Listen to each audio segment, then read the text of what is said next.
I was born in France, and my father was, at the time when he met my mother, he was an investigator of war crimes after the Second World War, and my mother was in the Free French, and that's how they met, and then ultimately they had me. I grew up in a household with, let's say, older people, you know, so all my thinking has been established thinking, people that have been around and seen things. So I think I was very fortunate right from the beginning, even as a little child, that there was always experience that was teaching me things. And my mother got me off the streets. I was 4.5 years old when I started grammar school, because she was so afraid what the streets were doing to me in Newark that they had to get me off the streets. So they begged St. Antoninus Church in Newark to take me as a you know, at 4.5, and I was in the first grade at 4.5, so I was always a run to the class. I think I'm very fortunate the way my whole life has been developed. When my mother died, my father really couldn't handle it because she died at a very early age, and you know, I had to grow up very quickly, so I handled most of the problems for the family.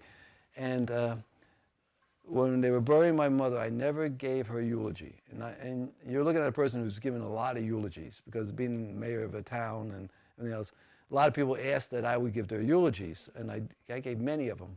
And I never gave a eulogy for my mother while my father was alive, and I didn't do it that day because I knew it was awful hard for him to handle it. So in South Orange, we have a wonderful event called the Holocaust Remembrance, and they do this every year for a long time. And at the Holocaust Remembrance, the mayor of each town gives an opening introduction and a speech before there's a procession of people to either a church, a synagogue, or something like that, where the formal ceremony would take place. So one day when I don't know what struck me, my father already passed away, and I said to my wife, I said, tonight I want to talk about my mother at the Holocaust Remembrance. And see, I'm getting a little choked up. So that particular night, when I had to give my little speech at the Holocaust Remembrance, I gave my mother's eulogy and all the things that I remember about my mother and all the stories she told about what went on. And my wife walked up to me and she said to me, I've never been more proud of you in my life after that lady said that, because I really was giving my mother the honor she was due. And I used to travel all over the world. When I started when I was about 17 years old, I was working in a drugstore. I was about 18, 19 years old in a drugstore. And they said to me, where are you going to go this year? I said, I have no idea. I said, I'm still thinking about it. And the owner of the store said to me, why don't you go to Russia? I said, what do you want me to go to Russia for? He says, well, the Jewish people were being persecuted at the time. He said they were having a very difficult time, and we would like to send some money. So I said, sure, that doesn't sound like something I wouldn't do. I said, I'll do it. So I told a friend of mine, I said, look, I said, the last couple of years we went here, we went here. I said, well, how would you like to go to Russia this time? And he said, what for? I said, because they asked me if I would bring some money. He said, definitely, we'll go. So they gave me $10,000, which we had stuffed in our underwear, socks, anything that we could stick the stuff. I have to remember, in Communist Russia, you didn't do anything. These people got paid or whatever it was without having to work. Because in communism, everybody's treated the same. There's no incentive to do anything. So I used to, like I said, I used to eat in the ballrooms of the most beautiful hotels in Moscow. Everything was mine, but they never asked me for any money. I used to sit there and wait. Are you going to give me a check? Are you going to give me a bill? Nobody. I used to eat this stuff every night, chicken Kiev, borscht, whatever. So one day, like I said, I decided this was the day we were going to go to the synagogue. So I said to my friend, come on, let's go. And we used to look for bugs all over the room because we knew that they kept an eye on us. They always had a matron at every room I was in to keep an eye on me, so I couldn't go in and out of the hotel room without everybody knowing what I was going to do. I walked up the steps, and at the time I was wearing one of my American flag shirts because I wanted everybody to know that I was American. You know, so I'm wearing the American flag on my chest, and I go up to the top of the steps, and I'm telling my friend who's got his Kodak camera, take my picture so everybody can see that I got here, so now they know I'm going to give the money. And as I'm on top of the steps, this older man, a little short guy with a big beard, walks out with his yarmulke on and tries to push me off the steps. He's telling me basically in Russian, get away, get away, get away. And I'm looking at him saying, American, American. Like, look at my flag. Who's going to wear this thing? American. Nobody in Russia has an American flag on their chest. Look, American, American. And he's pushing me and pushing me. Finally, I stuck my hand in my pocket and I pulled out some of the money. And he looked at the money and he said, ah, American, like that. So then we went inside, and inside there must have been 100 or 200 people in there. I guess they were all praying and huddling for protection. And we gave them the money, and half of them were crying and hugging us and everything else. And my friend, who got so emotional over it, went into his pocket and started to take our own personal money and started to give it to the rabbi. And I slapped his hand. Now they all started to laugh to break the tension. I mean, and it was very, very, very rewarding. And there was a nice girl when I was online, you know, a Russian girl, spoke a little English. She said to me, they want you. I said, what do you mean they want me? She goes, you're on the list. They want you and your friend. You're on the list. We're supposed to be waiting to arrest you. She goes to me, go to the American embassy as quickly as possible. So then we went to the American embassy, where I was lucky. I met these two young ladies who were the daughters of the doctor at the American embassy when I was in Moscow the first time before this all transpired. They took us in, and we were there for 3 days. And it took 3 days for the American embassy to figure a way to get us out. And what they did was, in one of the meetings, they said to me, they said, Bill, we can get you out, but you have 2 choices. We could fly you to Beirut, Lebanon, or we could fly you to Warsaw, Poland, but that'll be at 3 o'clock in the morning when the plane lands. I said, I'm not going to Beirut. I said, you fly me to Warsaw, and I'll find my way out of Warsaw somehow. And they dressed us up as stewards on the plane, like we worked for Pan Am Airline, and they put us on the plane, and we flew to Warsaw, Poland, and that's how we got out. So, in fact, I went back and I adopted 2 children in Russia when it wasn't communist anymore. Really? Yeah, my 2 children are both adopted from Russia. Why Russia? I went back when my wife said to me the same thing. She says, what do you want to go to get the kids from Russia for? I said, because I know it's a highly educated society. They appreciate the arts, and that's why I want to do it. And we did. And I'm very fortunate. I have 2 wonderful children. Both of them, one has a master's in psychology, and the other one's graduating this year. So, you know, I'm very happy. But like I said, I went back, and you know, like I said, it didn't leave a bad taste in my mouth. The people were wonderful. The government was terrible, but the people were wonderful. Pharmacist, and I always have my own business. And I was about, I met my wife when I was 22, because like I said, I did a lot of stuff way before that. So I was a little bit more mature than a 22-year-old would be. And we fell in love, you know, pretty soon, right away. You know, let's put it that way, right away. You know, there's always somebody out there that's your perfect match, and I was lucky. I found my perfect match when I was very young. Mary Jean. And she built, in fact, she built the house we're in now. She did everything for me. She took like a raw piece of clay and she molded it. You know what I mean? She never told me she was molding me, but she molded me. Right? Yeah. Oh, okay. Well, I was about 23, and my wife was 22 when we got married, and she knew that my dream was to own my own business. So she decided that it was time for us to open up our own business. So we went out and we looked for a location to open up a drugstore. And we looked in Montclair, Westfield, and South Orange was our 3 main communities. And as I told her, these communities, but there was some reason why I had to be in South Orange. So we found an empty store on Scotland Road, which was a furrier shop that just went out of business. It was all painted black. The whole inside of the store was black, and it was small, but it had wonderful parking. So I said, okay, this is the location, the prescription counter. I said, why? She said, well, it's a small store, and when you walk in, all you see is the prescription counter. So why don't you call it the prescription counter? I said, I don't know. I'll make up my mind. And we used to work, and every day she would say to me, what are you going to name it? I said, I have no idea. What are you going to name it? I have no idea. Finally, everything was all done. We were ready to open. She goes, I got to buy a sign now. What are we going to do for the sign? What name do you want to put on it? I said, I don't know. I said, something keeps on telling me it should be called the prescription counter. And we called it the prescription counter, and we opened up the drugstore. Now, she was a registered nurse at the time, and she decided that she wanted to work with me, so she quit being a registered nurse, and she came to work for me. She used to take the deliveries, blood pressure, help with the prescriptions, everything.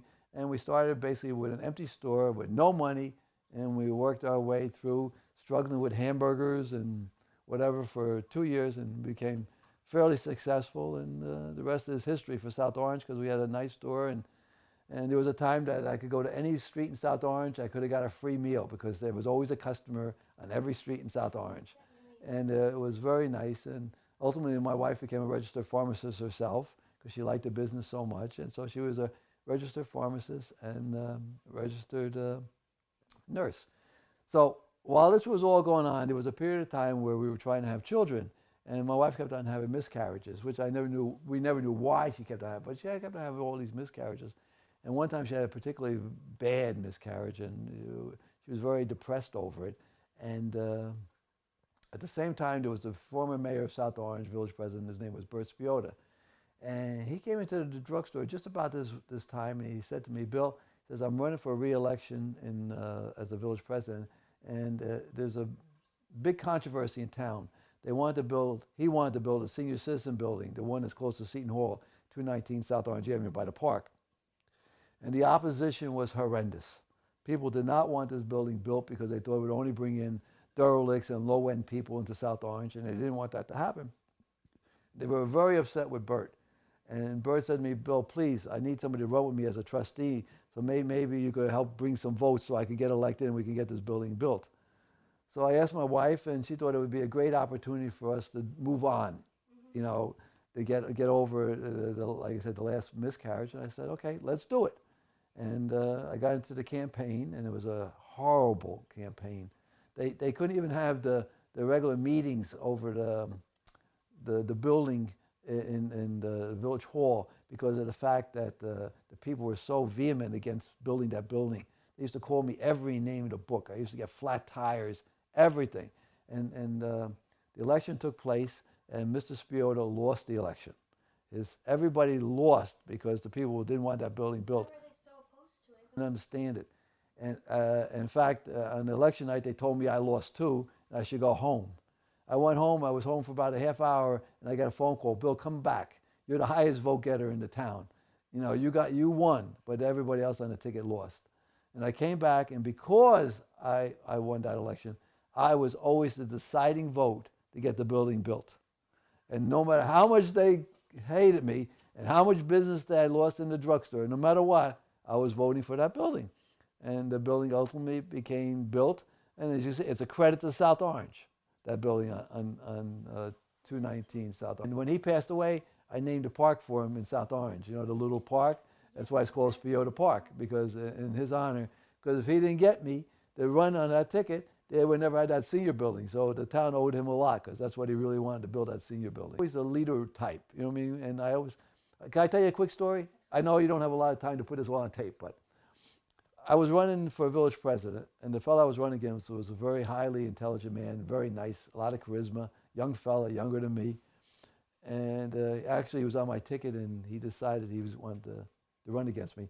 But he questioned my leadership ability. You know, that was one of his things. He said, Bill's a really nice guy, everybody loves him, but is he really a good leader for this community? So I told a story about how when I grew up in Newark, in that candy store at the end of the corner. I didn't tell the story about, you know, taking me home, holding my ear, but I told the other part of the story. My mother, like I said, used to throw the 2 or 3 cents out the window. I used to catch the 2 or 3 cents. And then I would have to walk to the drugstore. But to get to this little candy store or drugstore, whatever it was at the time, I had to get through people that wanted to steal my 2 or 3 cents. So every day, somebody used to try to, in that type of terminology, shake me down for my money. Always. But I would never give them my money. So I used to get in fights all the time. And then I used to get to the candy store. So as I told the story, I said, and you know what happened because all these other little kids used to watch me get beat up and all this other stuff, but I would never give up my money? They all decided to go to the candy store with me. So if they had to go, they would wait for me to be walking down the street. Then all the good little kids used to come running out and say, Bill, we're coming with you. Billy, we're coming with you. Because they knew I wasn't going to give up my money, and I wouldn't let anybody take the money from them. And I developed the thing. So the point of the story I was trying to emphasize is that you don't have to be the toughest, the smartest, but you lead by ability and example. And I gave the example that if you follow me, I'm going to take care of you and I'm going to protect you. And that's the way I developed my whole life. To this day, if I tell people you're my family or you're part of me because now I know you, you know I'm going to protect you no matter what. That's the way I was brought up. And that's what leadership is all about. You lead by example. You try to show people the right way to do things, and you don't quit on your friends, and you're loyal. You know, and these are the type of things that I learned from an early age, and that's why I think I was a fairly good village president, and that's how I got into leadership abilities. Like I said, captains of baseball teams and president of the student body at Rutgers and all this other stuff, because then people knew if I was their leader, I was protecting them, and you know, at my own expense. My wife used to get mad at me. She used to say, why do you do that? Why? This person here called you names. They don't like you, and you still go out of your way and help them. I said, because that's what I'm supposed to do. I really believe that they're going to do the right thing. You know, that's the most important thing when you vote. Party doesn't make any difference. You have to know, you have to believe that who you're voting for is going to put your concerns over his own, which I find hard. And politics is very difficult to find politicians that are willing to do something for you without thinking of themselves first. You know, and I think that was one of the most important lessons I learned in politics. You know what I mean? That people, they get these offices and everything else, but the most important concern to them is, how do I stay there? Not necessarily how do I benefit the people who I represent, but how do I stay there? And that's wrong. It's a nonpartisan election. In fact, in South Orange, 90% to 95% of the people in South Orange are Democrats, and I'm a registered Republican. But it didn't make any difference, because everybody knew that it didn't make any difference what party, how poor you were, how rich you were, what color you were, what religion you belonged to. To me, you're all family. You're all the same person. And I did develop enemies and stuff, only because people would perceive me favoring somebody else over them, not myself over them, but somebody else do that. Whereas in 20 years, I had people around me, remember, they're all Democrats. I'm the only Republican in South Orange. But everybody knew that we were all moving towards a certain goal, making South Orange the town that America envisioned.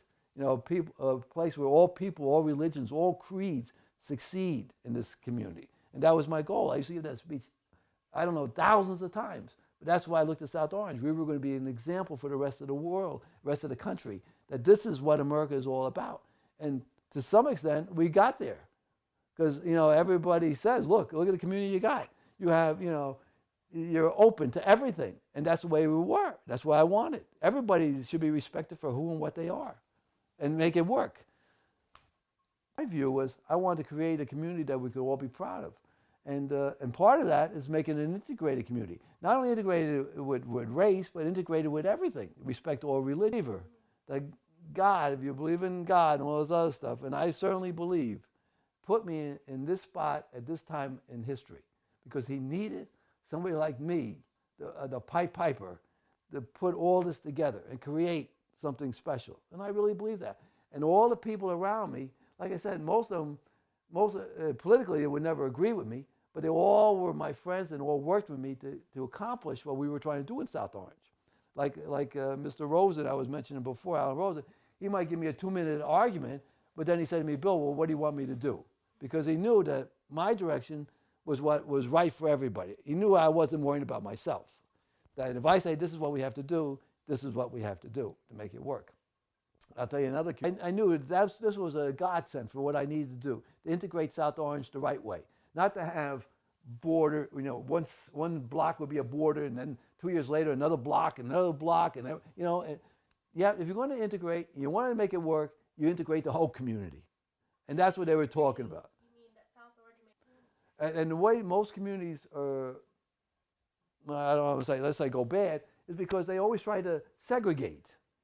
And segregation is not philosophy was to integrate the whole community. So every street would be integrated with the population of South Orange. So if you go down, let's say any of these streets here, you have Hispanics, you have blacks, you have Italians, you have whatever. And that's the way it's supposed to be. That's what America is built about. And these people were going to do it. And all they wanted was a menial amount of funding. And I had no problem with giving them the money because they were going to do something that I needed. So we voted and we said, sure, we're going to support you. And they were, like I said, a godsend. They did a tremendous job. They used to view, I respect all people, you know, that's the way life is. You know, you might not agree with everything, but you certainly respect the person because they're a human being. And I think the first night when we did the civil ceremonies, we had like 78 couples there, you know. And at 12 o'clock midnight, and I put them all together. You know, it was very nice. But I did a lot of them. But I always tell the story, the one that hit me the most was a middle-aged couple, two gentlemen, you know. And there was so much love in their eyes that was the only time I ever had tears in my eyes when I was putting people together. Because I really felt like I was doing something that was, you know, exceptional. Not that I wanted to say it was, but they made me feel like I was doing something that was beyond, you know, ordinary. And I had tears in my eyes and everything else because the way they just looked at each other and everything else.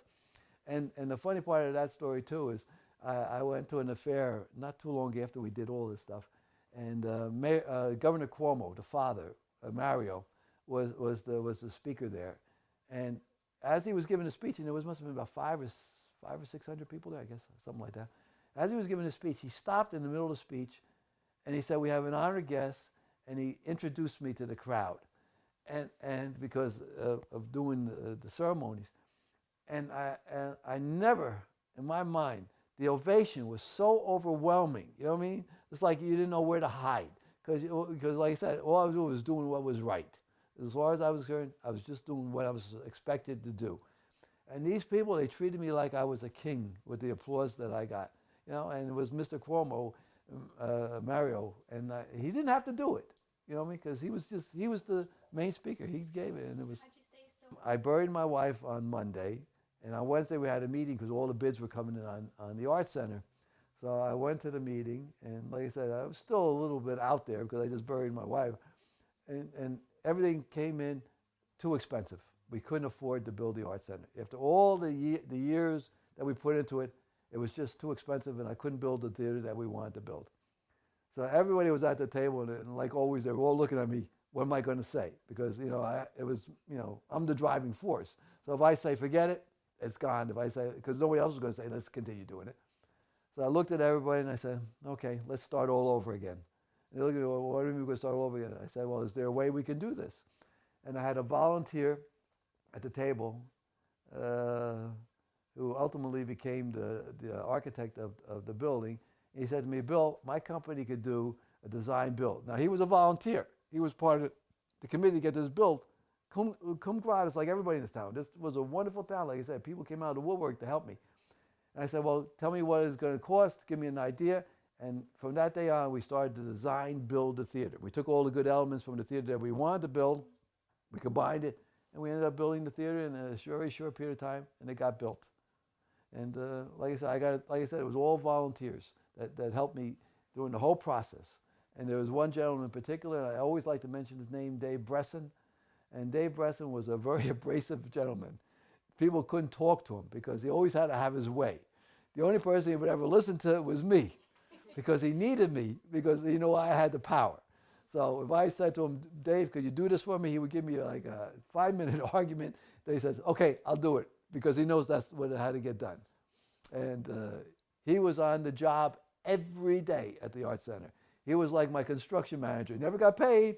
He would come into the drugstore, tell me what was going on. Bill, you want to do this? You want to do that? You want to change this? You want to do this? I say, Dave, do it this way. Do it the way you want to do it. Do it this way. Do it that way. And every day he was on that site. If you go up and down, we built the theater. And then, it got tougher and tougher with the politics. And my heart really wasn't in running the government much anymore because I had to take care. Well, because I had 2 young kids. My wife died. They were 7 and 8 years old, I had a business that was one of the top 100 in the country. I was busy as anything. And the opposition started to get overwhelming.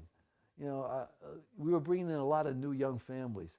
And most of them didn't know where South Orange was and where it went to. It's like anything. People move in the community because they like it.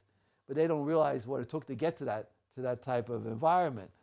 And the opposition was really, it was like almost slowing me down where I couldn't get anything done. Because the town wanted the supermarket so bad that, like I said, most of these people were yelling at me all the time. They needed the supermarket. They needed the supermarket. They wanted a supermarket. That I was really looking very hard to get a nice supermarket that would be appropriate for our community and what we needed to make South Orange the top community again. Like I said, my goal was to make South Orange the best community in the country, not just in the state, in the country. And we had a very prominent supermarket chain come to us, and they wanted that location. So we spent about a year in discussions to get this particular supermarket in, and finally they agreed they wanted to come to South Orange. So they asked for a meeting so we could sign the contract. And we went to the town hall, and I had my lawyer, my administrator, myself, and they brought like 4 or 5 vice presidents. All these big corporations always have 1 million vice presidents, and whoever was going to sign the thing. And we sit down, and I'm all excited. I'm going to have this wonderful supermarket, and everybody knows it. I'm not going to mention the name because it's going to be on TV. Privately, I tell them, but not on TV. And I think, wow, this is going to be like the centerpiece. Everybody's going to respect us because we have this wonderful supermarket right here in the middle of South Orange. And we sit down at the table, and the head guy takes a piece of paper, puts it out in front of me, draws a big circle, and he goes to me, Mr. Calabrese, Newark, East Orange, Orange, Irvington, Maplewood, South Orange. We don't like your demographics. We're not going to come now. And I sat there and my mouth was dropped. Like, now you're telling me you don't want to come here because you don't like my demographics, meaning he doesn't like the communities around us. So I said, okay. And they left. So we went back on our way. We kept on looking for another supermarket to come in, and we looked for about another year. And then my administrator says to me, Bill, guess what? I said, what happened? He goes, they called us back. I said, who called us back? The original supermarket. They changed their mind. They want to come to South Orange. I said, great. I said, set up a meeting.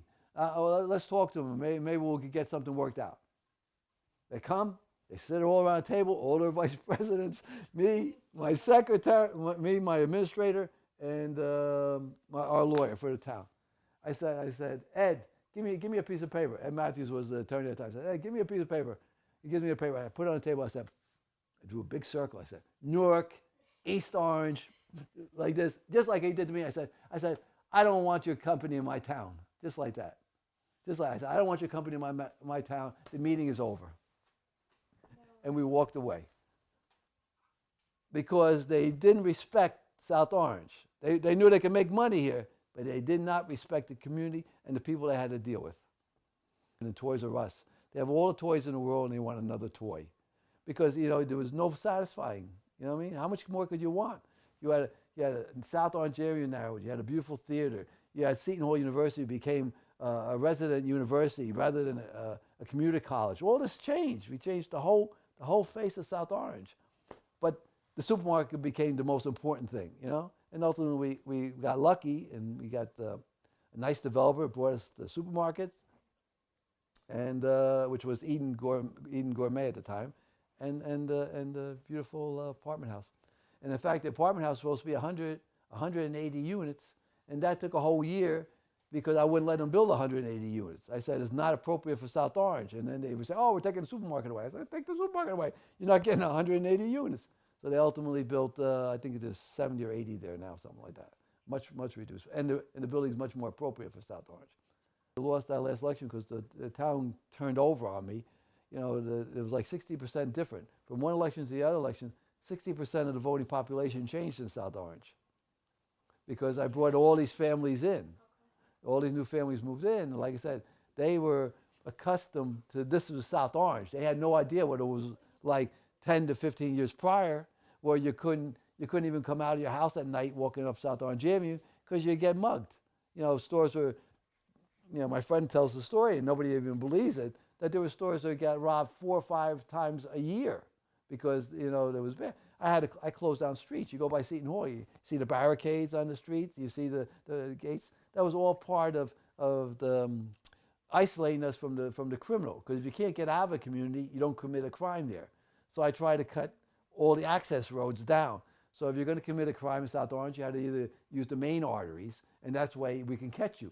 So the criminal knew, don't commit a crime in South Orange.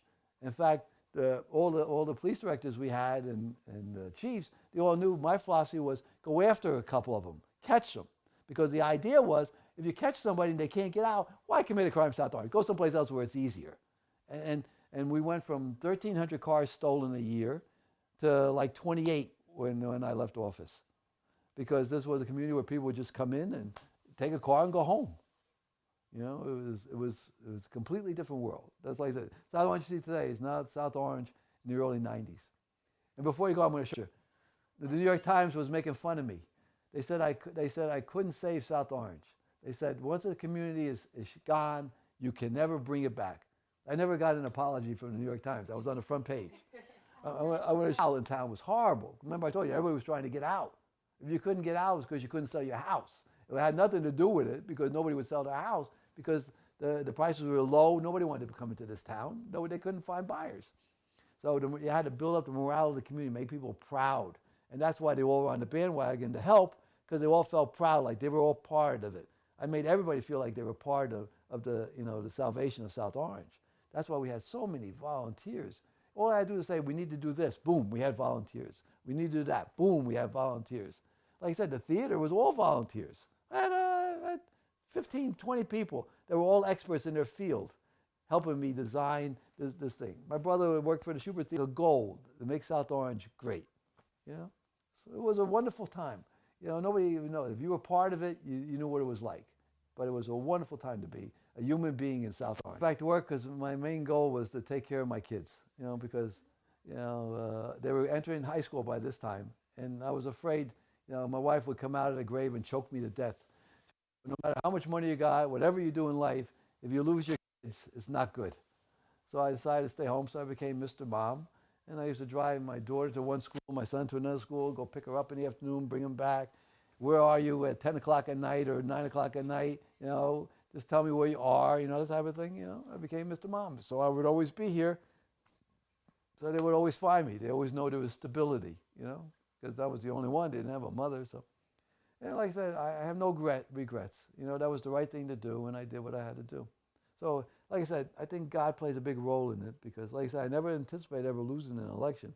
But when I lost, it was like a light came in my head, said, I don't need any of this stuff. I have enough money. I have this. I did this. Now the most important thing is my two kids. And that's what I did.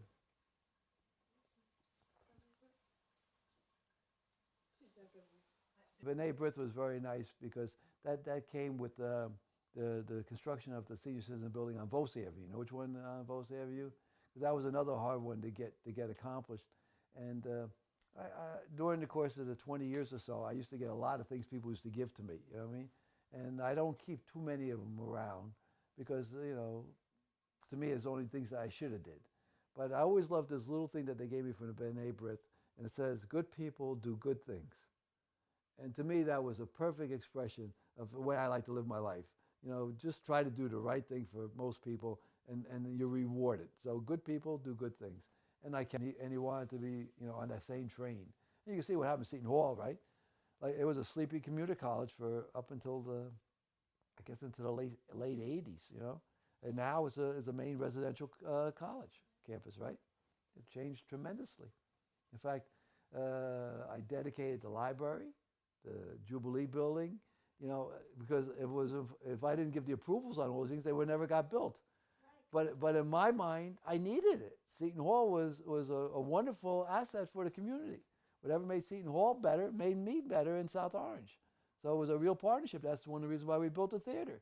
I wanted the kids to walk up South Orange Avenue to go to the theater. And that's why we wanted the School of Theatrical Arts to be. So the kids would have to be going up and down South Orange Avenue. Well, sometimes I go through the community, I'm a little sad because we didn't accomplish everything I wanted to. But then I turn my head and I say, well, look all we accomplished. And when you see people like, when I walk, I say hello to everybody. I mean, I'm walking, I nod to everybody. I say, good morning, you know, what color, no matter what color you are, black, white, whatever.